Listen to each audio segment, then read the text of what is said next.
You're only a little lad when he first comes to the club, but he's having a good attitude, he's moving on, he's getting bigger. If he wants it, it's there for him.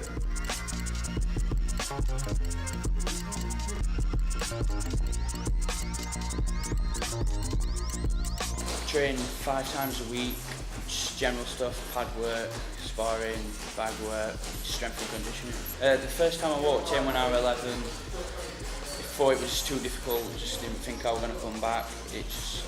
But after a few sessions, it just grabbed me and just started coming back into the gym regularly. Get a lot out of boxing.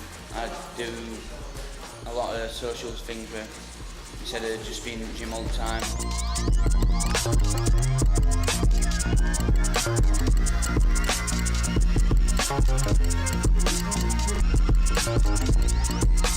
I'm hoping to make it into elite amateur boxing, what I need to do is just more cardiovascular work, just focusing more on my skills, just getting better sparring partners and stuff like that. Liked it since I first walked in the gym. Not many of my friends do boxing. I've met loads of people here.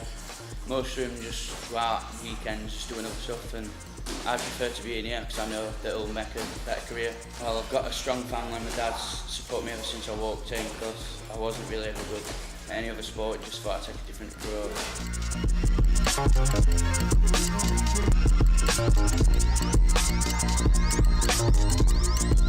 Tyler loves his boxing. It's become probably the biggest focus of his life. He's a lot like any other normal lad really, but when it comes to his training, he's absolutely bang on it. I mean, he's absolutely driven by that. I mean, it's not something we've forced him into, it's something that he really truly enjoys doing.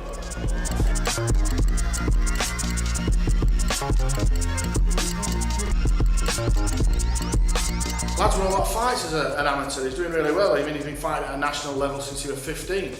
And I'm encouraging him. I want to encourage him to go on and fight internationally and become a pro, and fight at a better level.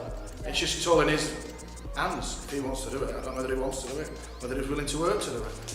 It's not all being plain sailing. Lad's stubborn. He's a pain sometimes. Hard to work with. And you've got to be dedicated. You've got to train hard in all aspects of your life, not just boxing. I know he's mixed up with drugs. I've heard him and his schoolmates talking about it. You know, he can't do it. It might not seem like a big deal to some people, but if a kid wants to be an elite boxer, you can't do it.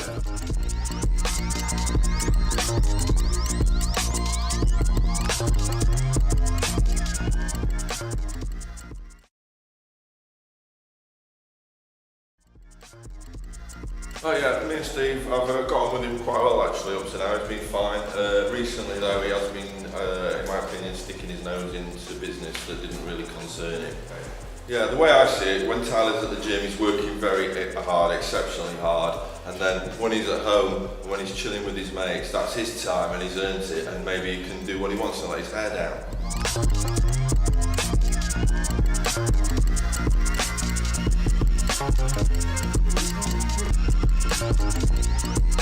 I had to go and see lad's dad. I didn't know what to do. And it's hard because boxing's my life.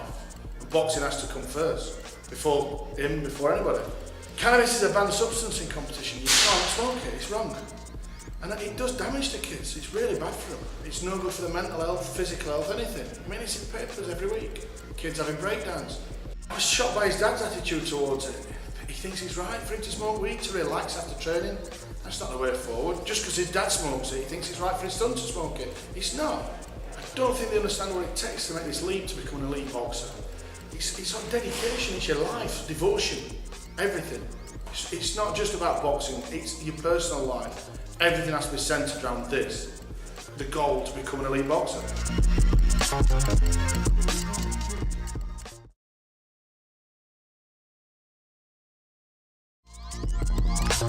Well, I get on really well with Steve. He's really like strong character. He takes boxing really serious, and sometimes that's a good thing, but sometimes just takes it a bit far.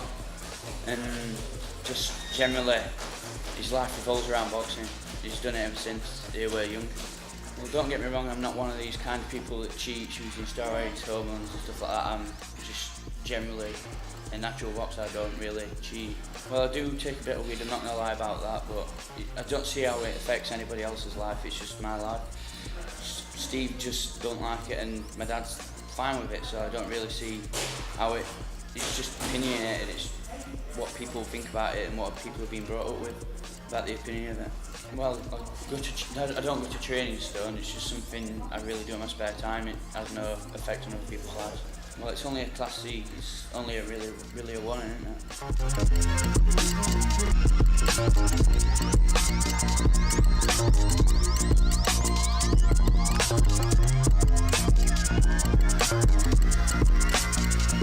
There's a lot to take in here. Do I stay at it like his dad suggests?